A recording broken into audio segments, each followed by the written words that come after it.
Hello friends, welcome to my YouTube channel. आज हम लोग जीव विज्ञान के 30 इंपॉर्टेंट ऑब्जेक्टिव क्वेश्चन डिस्कशन करेंगे। तो अगर आप हमारे चैनल पर नए हैं तो चैनल को सब्सक्राइब जरूर करिए। तो चलिए शुरू करते हैं। ये रहा आपका पहला क्वेश्चन।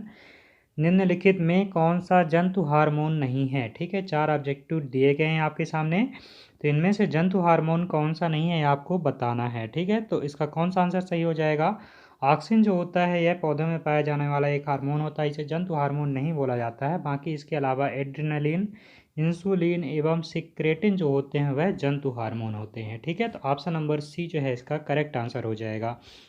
अब बात करते हैं अगले क्वेश्चन की। तो ये रहा आपके सामने। भोजन के संशोधित करते या पकाते समय कुछ विटामिन नष्ट हो जाते हैं। निम्नलिखित में से कौन सा विटामिन ऊष्मा के प्रभाव से तेजी से नष्ट होता है? जब आप भोजन को पकाते हैं तो उसमें से विटामिन नष्ट हो जाते हैं। ठीक है, तो आपको बताना है ऐसा कौन सा विटामिन है जो ऊष्मा के प्रभाव से तेजी से नष्ट होता है। उस विटामिन का आपको नाम बताना है। ठीक है, तो विटामिन सी जो है वह ऊष्मा के प्रभाव से तेजी से नष्ट होने वाला विटामिन होता है। ऑप्शन नंबर सी इसका करेक्ट आंसर हो जाएगा। और इसका रासायनिक फार्मूला क्या होता है? इसे स्कर्वी, ठीक है ना, स्कर्वी नामक बीमारी हो जाती है विटामिन सी की कमी से। चलिए बात करते हैं आगे आगे। विटामिन की खोज किसने की थी? तो विटामिन की खोज फंक नामक एक वैज्ञानिक ने किया था। ठीक है, अब बात करते हैं तीसरे क्वेश्चन की। तो कार्बनिक जैविक भोजन में होता है, कार्बनिक जैविक जो भोजन होता है उसमें क्या होता है? विटामिन, वसा, प्रोटीन या फिर ये सभी? तो कार्बनिक जैविक विटामिन में जो है यह सभी विटामिन, वसा और प्रोटीन तीनों तत्व पाए जाते हैं। तो ऑप्शन नंबर डी इसका करेक्ट आंसर हो जाएगा। अब बात करते हैं अगले क्वेश्चन की। तो निम्न में से कौन सा पदार्थ ऊर्जा प्रदान नहीं करता? ये 4 पदार्थ दिए गए हैं, कार्बोहाइड्रेट, फैट, विटामिन और प्रोटीन। कौन सा पदार्थ जो है ऊर्जा प्रदान नहीं करता है? ठीक है, तो कौन सा ऑप्शन इसका सही माना जाएगा? विटामिन जो है वह ऊर्जा प्रदान नहीं करता है। तो ऑप्शन नंबर सी जो है इसमें करेक्ट आंसर हो जाएगा। बाकी कार्बोहाइड्रेट, फैट और प्रोटीन जो होते हैं वह ऊर्जा प्रदान करने वाले पदार्थ होते हैं। ठीक है, विटामिन जो है ऊर्जा प्रदान नहीं करता है। तो ऑप्शन नंबर सी इसका करेक्ट आंसर हो जाएगा। क्वेश्चन को आप लोग ध्यान से पढ़िए कि नहीं पूछ रहा है या फिर किस फॉर्म में क्वेश्चन लिखा गया है, उसको आपको लोग ध्यान से पढ़िए। अब चलिए बात करते हैं अगले क्वेश्चन की। मानव शरीर की सबसे बड़ी ग्रंथि होती है, मानव शरीर की सबसे बड़ी ग्रंथि कौन सी होती है? यकृत, अमाशय, जठर या फिर थायराइड? तो मानव शरीर की सबसे बड़ी ग्रंथ जो है यकृत को बोला जाता है, जिसे लीवर भी बोलते हैं। ठीक है, इंग्लिश में इसे लीवर बोलते हैं। तो इसे मानव शरीर की सबसे बड़ी ग्रंथ यकृत को बोला जाता है। ठीक है, तो ऑप्शन नंबर ए इसका करेक्ट आंसर हो जाएगा। अब बात करते हैं अगले क्वेश्चन की। मानव शरीर के निम्नलिखित अंगों से रक्त शुद्धिकरण के लिए उत्तरदायी है? मानव शरीर के जो अंग दिए गए हैं इनमें रक्त शुद्धिकरण किस अंग के द्वारा किया जाता है? ठीक है, तो रक्त शुद्धिकरण जो है वह वृक्क के द्वारा किया जाता है। ऑप्शन नंबर बी जो है इसका करेक्ट आंसर हो जाएगा। ठीक है, ऑप्शन बी इसका करेक्ट आंसर हो जाएगा। अब चलिए बात करते हैं अगले क्वेश्चन की। रोगी की जैविक मृत्यु का अर्थ शरीर के किस अंग के ऊतक की मृत्यु होना है? रोगी का जो जैविक शरीर होता है उसकी मृत्यु का अर्थ है जैविक के किस अंग के ऊतक की मृत्यु होता है, किस अंग की मृत्यु हो जाती है जिसके वजह से इंसान की डेथ हो जाती है। तो कौन सा ऑप्शन इसका सही माना जाएगा? ऑप्शन नंबर सी, जब मस्तिष्क कार्य करना बंद कर देता है तो मस्तिष्क में जो पाए जाने वाले ऊतक होते हैं जब डेड हो जाते हैं तो रोगी की मृत्यु हो जाती है। तो ऑप्शन नंबर सी इसका करेक्ट आंसर हो जाएगा। बात करते हैं अगले क्वेश्चन की। शरीर के अंगों से हृदय तक रक्त ले जाने वाली वाहिकाएं क्या कहलाती हैं? शरीर के अंगों से हृदय तक रक्त को ले जाने वाली वाहिकाओं को किस नाम से जाना जाता है? तो इन्हें जो है शिराओं के नाम से जाना जाता है, अर्थात वेसल्स। ऑप्शन नंबर ए इसका करेक्ट आंसर हो जाएगा।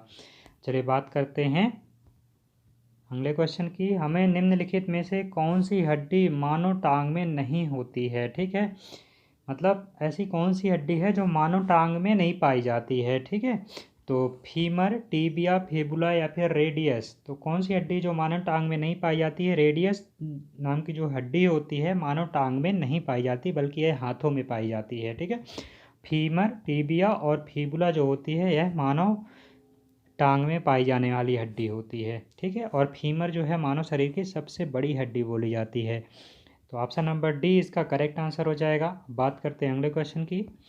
तो गलत जोड़ा छांटिए। गलत जोड़ा आपको बताना है कौन सा गलत जोड़ा है, ठीक है, जो सही मिलान नहीं खाता है। तो अमाशय पाचन क्रिया होती है और यकृत में पित्त श्रवण होता है, अग्नाशय में इंसुलिन, वृक्क में हार्मोन्स। तो कौन सा गलत जोड़ा है ये आपको बताना है। तो वृक्क में हार्मोन्स यह गलत जोड़ा है, ठीक है। बाकी वृक्क का कार्य क्या होता है, शुद्धिकरण का कार्य होता है। बाकी इसके अलावा अमाशय में पाचन का कार्य होता है और यकृत में लीवर में पित्त श्रवण का कार्य होता है और अग्नाशय में इंसुलिन निकलता है, ठीक है। तो इस प्रकार करके इसका ऑप्शन नंबर डी जो है करेक्ट आंसर हो जाएगा। एक सामान्य युवा मनुष्य में रक्तचाप होता है। एक जब युवा मनुष्य होता है उसमें सामान्य रक्तचाप कितना पाया जाता है।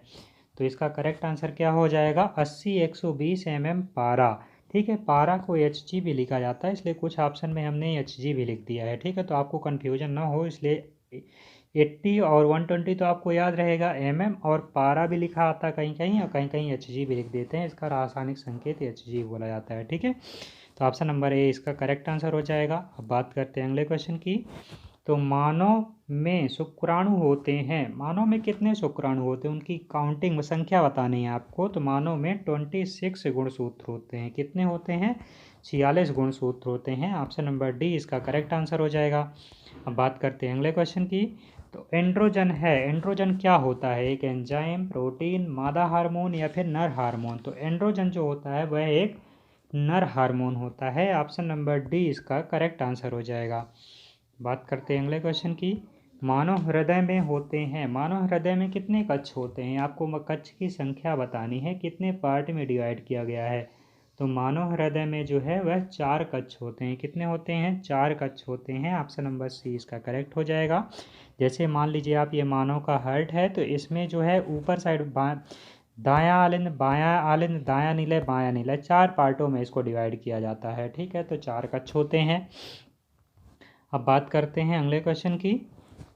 युवा मनुष्य में लाल रक्त कणिकाएं बनती हैं। युवा मनुष्य जब होता है उसमें लाल रक्त कणिकाएं कहाँ पर, इनका निर्माण कहाँ पर होता है ये आपको बताना है। आरबीसी कहाँ पर बनती हैं, ठीक है ना। रेड ब्लड सेल्स कहाँ पर इनका निर्माण होता है, उस पार्ट का नाम बताना है आपको। तो मानव लाल रक्त कणिकाएं जो हैं वह अस्थिमज्जा में बनती हैं। ऑप्शन नंबर बी इसका करेक्ट आंसर हो जाएगा। बात करते हैं अगले क्वेश्चन की। तो हृदय की एक धड़कन को चाहिए लगभग, हृदय की जब एक धड़कन होती है एक बिट में कितने सेकंड में कंप्लीट होती है, उसका ड्यूरेशन बताना है आपको। तो 0.8 सेकंड में हृदय की एक धड़कन कंप्लीट होती है। तो ऑप्शन नंबर ए इसका करेक्ट आंसर हो जाएगा। अब चलिए बात करते हैं अगले क्वेश्चन की। ये रहा आपके सामने। मानव कंकाल, मानव कंकाल में अस्थियों की संख्या है। मानव कंकाल जो होता है उसमें अस्थियों की संख्या कितनी होती है, उनकी काउंटिंग बताना है आपको। तो मानव कंकाल में अस्थियों की संख्या 206 मानी गई है। ऑप्शन नंबर बी इसका करेक्ट आंसर हो जाएगा। लेकिन जब बच्चा छोटा होता है तो उस टाइम पे उसके शरीर में 300 हड्डियाँ बोलती हैं, ठीक है। और वयस्क मनुष्य में कुल कशेरुकाओं की संख्या है। वयस्क मनुष्य जब होता है तो उसमें कुल कशेरुकाओं की कितनी संख्या होती है, तो उसमें 7 होती है, ठीक है ना, 7, अर्थात ऑप्शन नंबर सी इसका करेक्ट आंसर हो जाएगा। बात करते हैं अगले क्वेश्चन की। मानव कंकाल की सबसे बड़ी अस्थि है। मानव कंकाल जो होता है उसकी सबसे बड़ी अस्थि कौन सी होती है, क्या नाम है उसका, ठीक है। तो ये पूछ रहा है आपसे क्वेश्चन। तो मानव शरीर की सबसे बड़ी अस्थि जो है वह फीमर होती है और ये मानव शरीर के जांघ में पाई जाने वाली हड्डी होती है, ठीक है। अब चलिए बात करते हैं अगले क्वेश्चन की।